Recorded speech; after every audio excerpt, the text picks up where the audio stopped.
如果你喺人生入邊遇到一啲令自己好挫敗、好唔開心嘅事情，咁我哋應該要點樣做先至可以擁抱自己、接納失敗呢？如果你有一個好大嘅夢想，好想去追逐，好想去實現，但係又唔知道應該要行邊一條路，要做啲乜嘢先至可以去達到，咁呢個時候就可以嚟收聽逐夢追風，可以同大風車一齊踏入心靈最柔軟嘅嗰一面，探討自己人生入邊好多嘅煩惱，去分享自己唔同嘅小事情。歡迎大家收聽逐夢追風。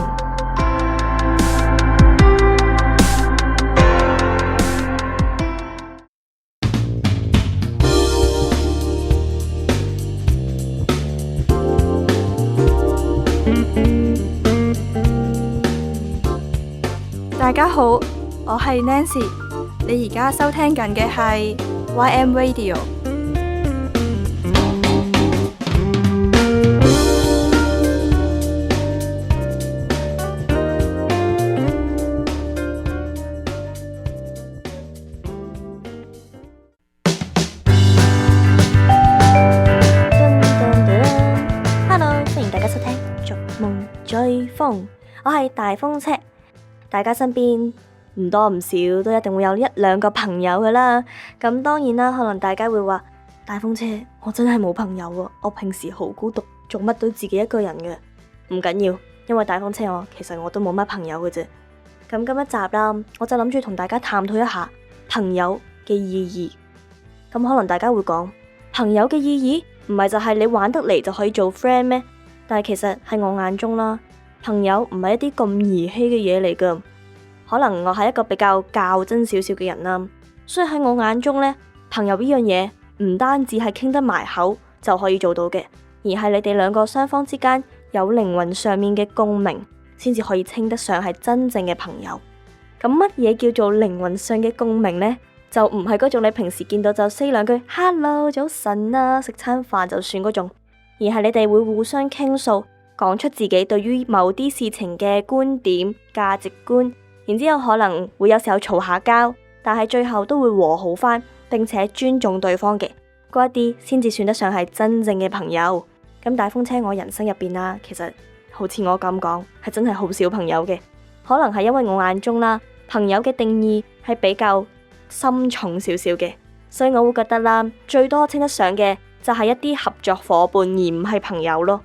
咁例如話喺學校嗰度啦，經常會有一個女仔會同我傾偈，一齊食飯嘅，但係我哋兩個之間其實都唔點樣交流有關於自己對於有啲問題嘅深入睇法啊，例如愛情觀啊、友誼觀點啊之類嘅。咁我其實唔會好多時候講出自己嘅觀點，因為其實我係好驚自己講出自己嘅觀點會令到人哋覺得反感嘅類型嚟㗎。所以如果人哋講我唔中意呢個，我就會附和對方，我會講係啊，我都唔中意啊。其實有啲討好人哋、迎合人哋嘅意思喺度啦。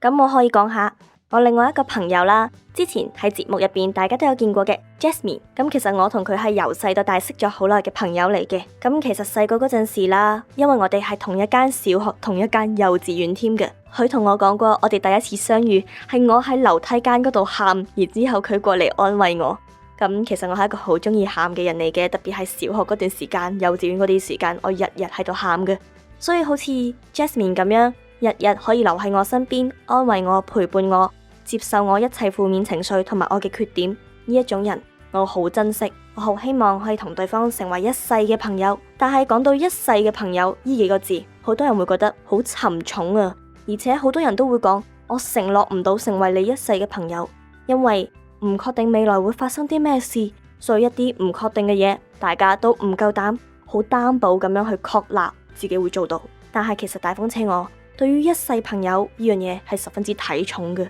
我問過好多朋友，問過我哋做唔做到一世嘅朋友呢？佢哋都會答唔知啊，我真係唔明，我都唔覺得啊。咁樣其實呢啲答案往往會令到我好傷心。我會覺得其實佢係唔係唔想同我做朋友啦？點解佢唔想同我做朋友嘅？佢唔想要同我成為一世朋友？但係其實我問嘅問題係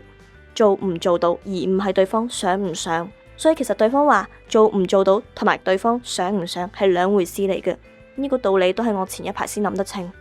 喺我最糾結嘅嗰段時間，我甚至會覺得冇一個人答到我哋會做到一世朋友呢個答案，所以我會覺得我身邊冇一個人係真心當我係朋友。我覺得佢哋全部都唔想做我朋友，佢哋全部都係覺得我有利用價值，都係覺得點，所以佢哋先會肯留喺我身邊。但係佢哋仲有一日會離開我。我之前一直就係用呢種負面嘅諗法去諗住身邊所有人，一諗到去好深嘅位置，我就會封閉自己，唔想再聯繫任何人。WeChat 啊，任何 IG 啊嗰啲聯繫方式我都唔復機，就係自己一個安安靜靜過好自己嘅生活。所以有時候啦，我都會明白自己咁封閉自己其實唔係一件好事嚟㗎。直到有時候我發現好似 Jasmine 咁啦，其實佢平時喺 WeChat 度都會經常聯繫我嘅，即使好似我啱啱講咁，去到某個時間我就會唔想再聯繫任何人，會自我封閉，但係對方仍然堅持不懈，一直喺度聯繫你，一直想要同你保持聯繫。其實對方呢一種堅韌嘅態度，你已經可以睇得出，佢係珍重你嘅，佢重視你，佢唔想離開你，佢當做你係佢真心嘅朋友，佢將你當作佢人生一個好重要嘅部分，而佢想要你繼續係擔任呢個咁重要嘅部分。所以我知道其實對方唔係唔中意我，亦都唔係唔想同我做朋友噶啦。所以之後啦，我自己諗開咗啦，想唔想做朋友同埋做唔做到係兩回事。做唔做到朋友其實都有好多因素嘅，家庭原因啊、未來因素啊嗰啲咁嘅嘢、意外啊之類嘅，好難講噶嘛。但係最緊要嘅係你同對方心入邊諗嘅嘢係唔係一樣嘅呢？你中唔中意同對方相處，而對方中唔中意同你相處呢？講到呢一點啦，我又可以講一講我另外一個朋友啦。我曾經有一個朋友，同佢因為一啲觀點上面嘅問題，所以分開咗嘅。咁嗰一個朋友啦，由於佢平時就當做我好似佢嘅僕人咁樣去使用啊，所以我就覺得同對方相處係唔平等嘅一件事嚟噶，亦都唔符合我心入邊真正嘅朋友嘅定義，所以就同對方嘈咗一交，分開咗。但係嘈完交之後，佢其實嘅反應都令到我 O 晒嘴。佢去咗聯繫我嘅母親，我嘅媽媽，同我媽媽講你個女黐線噶，咁嗰啲咁嘅嘢。哇，邊有人會嘈完交之後去揾對方嘅父母去傾偈啊？仲要係鬧自己個女呢啲嘢呢？小學生都唔會咁啦，係咪先？所以我明白，其實人生入邊你會遇到好多唔啱你嘅朋友，甚至可以話嗰啲係地雷系嘅朋友。咩叫地雷呢？咁地雷啦，就係好似戰場上面你會見到嗰種，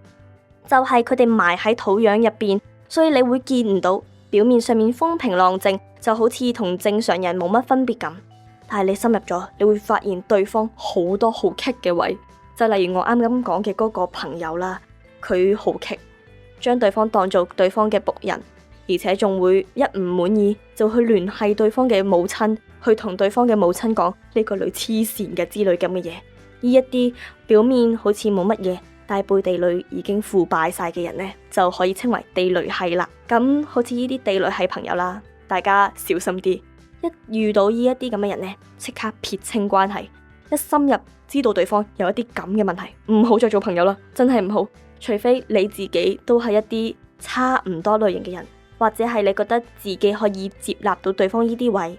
你哋想要堅持去嘗試，可以大風車支持你哋。因為當初我都係用咁樣嘅心態去面對住我嗰一個地雷系朋友，最後 feel 到唔得啊，我真係頂唔順啊，先至分開咗。不過分開咗之後，我都 feel 到自己心入邊有一個好重嘅負擔，好似鬆開咗咁，好似放鬆咗。因為以前我同佢一齊返學嗰陣時，我係會覺得